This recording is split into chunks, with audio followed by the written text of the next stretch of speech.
Action! Again. Hello everybody, Team Galo. Today, actually let's start off like normal. Yeah, let's start off like normal.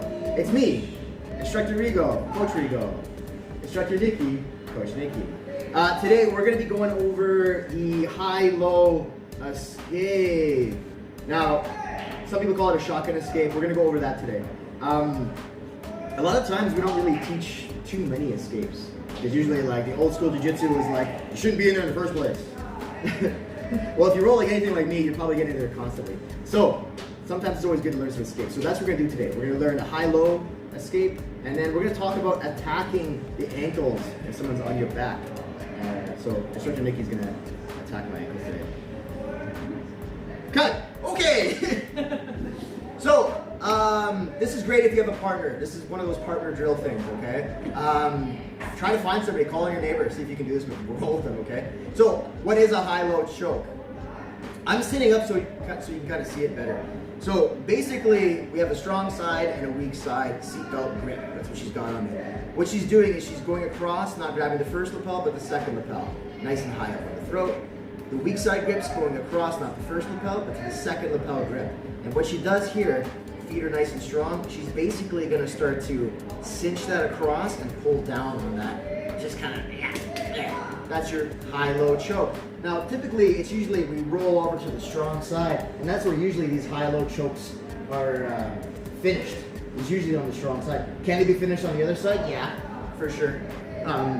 But typically, when people are attacking a high-low on the weak side, they usually want something else. They want that underhook for an arm bar or whatever.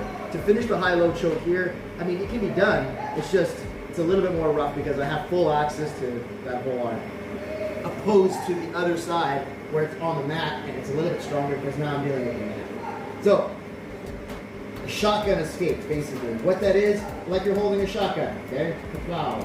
We're gonna go ahead, the hand that's on the weak side there, I'm gonna go ahead and grab the sleeve. The other hand is gonna go right to that elbow, okay? Obviously, we're gonna start pulling down because we don't want her to cinch this up to the point where we're getting choked. As we're doing this, I also want to be active with my legs, trying to bridge out and trying to step over, keeping her on her toes, essentially. I'm going to turn a little bit to the side here so you can see. Once we're here, once I'm pulling down, it's very simple. What I'm going to do is I'm eventually going to start pushing up on the arm, okay? And I'm also going to slink my butt low. I'm going to try to basically get my head to the mat, inside of her armpit here, if that makes sense. So as I'm pulling down, once I'm ready, I'm going to slink low and get my head right to the mat. Right here. Once I'm here, I can start to turn. Don't do this. Don't start, oh, I'm free now, and start turning away. Because they'll still be on you. Okay?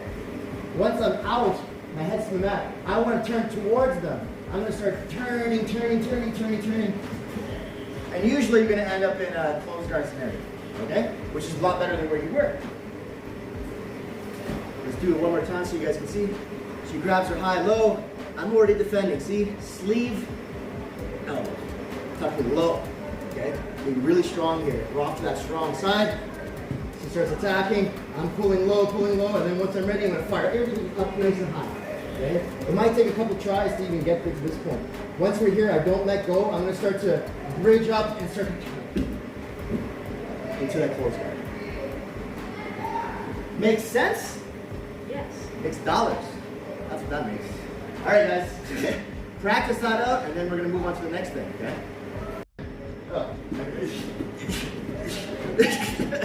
Okay, so we're going to talk about what if we got the high-low choke.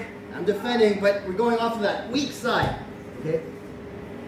What we got to do with this situation here is eventually we're going to want to, it's going to be really hard to do that same kind of thing where I pop this hand up, but I can't because I just headbutt her. See, her head is literally under mine, and that's what she should be doing. Okay? So there's no real way to get my head to her armpit on the weak side. It's just, it can't be done. Okay? Unless you have powers, magical. Okay?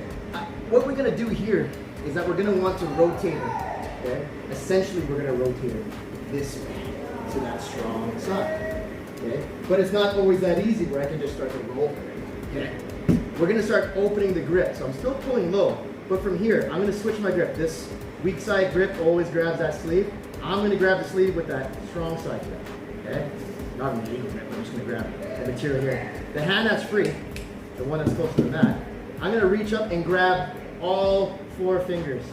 Unless they have 3 fingers, then grab all of those. So technically, in jiu-jitsu, just let go of this for a second. In jiu-jitsu, single finger manipulation is no good. Only manipulation you can do is psychological, okay? What you want to do is, if I grab all 4 fingers, that's technically grabbing her hand. I'm not just grabbing a finger. This is legal, okay? This is totally legal. I can do this. It's totally fine. I mean, if you're in the streets, you want to break a finger, break a finger. Do what you gotta do. So anyway, she's got this grip here. I'm pulling low, so I'm not getting choked just yet. She's gonna try to dab this to choke me. I'm gonna start grabbing my thumb and I'm gonna start firing it into those fingers, grabbing the whole thing. And I like to turn the wrist away. Once we're here, I can use this as leverage, and my bottom leg is gonna start to push, not just try to rotate and push to the side. I almost want to push myself up. So I put my foot on the mat and I start to push away from her. Now using this hand, as I transfer over to the other side, I'm bringing this hand out to the other side of the head. See that? Give you a different view. As I push, everything's coming around. This arm is coming around to the other side of the head. Boom. Okay? There is some attacks some guys do here. It's kind of wacky. But all we're doing here is we want to get over that inside leg. We can hit forward, we can push down, and then we're going to start to turn towards her. Up to close guard again. Make sense? Pretty much like the last one, but now we're just using the fingers as a thing. And you can use that in your arsenal, right? Grab all 4 fingers, totally fine. If you grab all 4 of my fingers, I'm fine with it. You grab one of my fingers, I'll never say anything until later when I got you in a bad position. It's like, remember that time? Grab my finger. Okay. Next up, we're going to talk about attacking the feets, your cankles, or whatever you want to call them. So, last time we talked about the feet. We said never do this, right? Where they cross the feet like that, because usually the guy will come over top and start bringing into this and getting that ankle lock, okay? That's the shame part we're talking about. Never do this, right? The reason why this is also something that you don't want to do, I'm going to move a little closer so you can see a little bit better. A reason why you don't want to cross your feet is because there's not a lot of stability there. It feels like it's stable. Because once I'm off to, let's say let's go off to the side here, whatever. It feels like they have control of me. All this does is basically stop me from bridging and opening up that leg. But basically all you created around me is a hula hoop. Okay? There's nothing really stopping me to start to turn. See this? Even if she's holding onto the top half, I'm using my whole body to start turning it. Okay? It's not something I would normally do, but there's not much control there. Opposed to having her hooks in, and it's each one is controlling my hip. So now when she's really being strong with her legs, I can't just turn my hips. Okay? Opposed to her crossing her feet, now I can start to wiggle and push. This is not a good situation to be in. Okay? Now we talked about why you shouldn't really cross your feet. But some guys higher up can actually use that as a defense, because a lot of people will cross their feet, not normally like this. Let's say we're off to the side, everything's fine. I start to escape. They don't like it, so they cross their feet. Okay? This is a good little situation that you guys, higher advanced guys, can actually use this to bait people with and get an easy tap, even though there's somebody on your back. Sometimes whatever you can get in this position for myself is good enough for me. I'm not gonna say food or anything. Let's talk about the feet here, how we should attack it. Let's go up to that strong side. Boom. Let's say she crosses her feet. Whatever foot is on top, see how she did that? This one went over. Whatever foot's on top, that's the leg that's also gonna correlate. So if her left leg is on top, my left leg is gonna go on top, okay? So I'm just gonna reach around and grab right on top of her foot. So I'm gonna turn this way. This way. Yeah, perfect. Good. Notice her foot, okay? I'm not gonna go over her ankle. I'm actually gonna go over top of probably mid-foot, so where I can still see her ankle. Now, my foot that's over top of hers is just gonna go right into my own knee pit, locking everything in. All right, Nikki, remove your feet. Nope.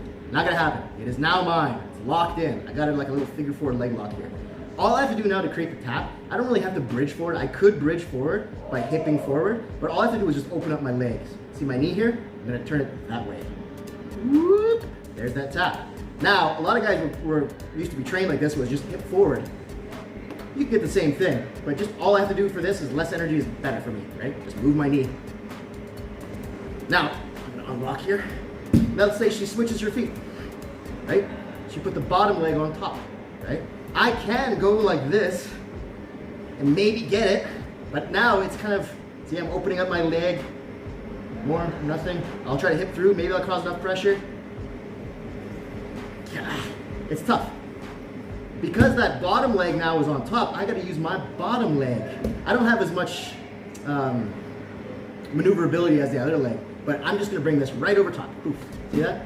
Boom. Go ahead. Always controlling that choke arm, right? So you're not getting choked. Then right into the knee pit, and then open up the knee. There it is. Okay. So anytime you're attacking that ankle lock while someone's on your back, just remember, if their top foot goes over top, your top foot goes over top. And then it's easy as just widening out your knees and then hipping forward if you need to. Got it? Yes. She's got it. Okay, so that means you should too. Okay, obviously we're gonna have another video sometime this week. Usually on Wednesdays, but we'll see what happens. And then we have another week of lockdown stuff. And then, so we're gonna have at least 3 more videos of this. And then we should be back in here, hopefully. Cross your fingers. Pray to all the gods you need to. Other than that, guys, stay fit, have fun. Ciao for now. What do you say? What's your sign off? Cross your fingers, but not your feet. Good. Cut!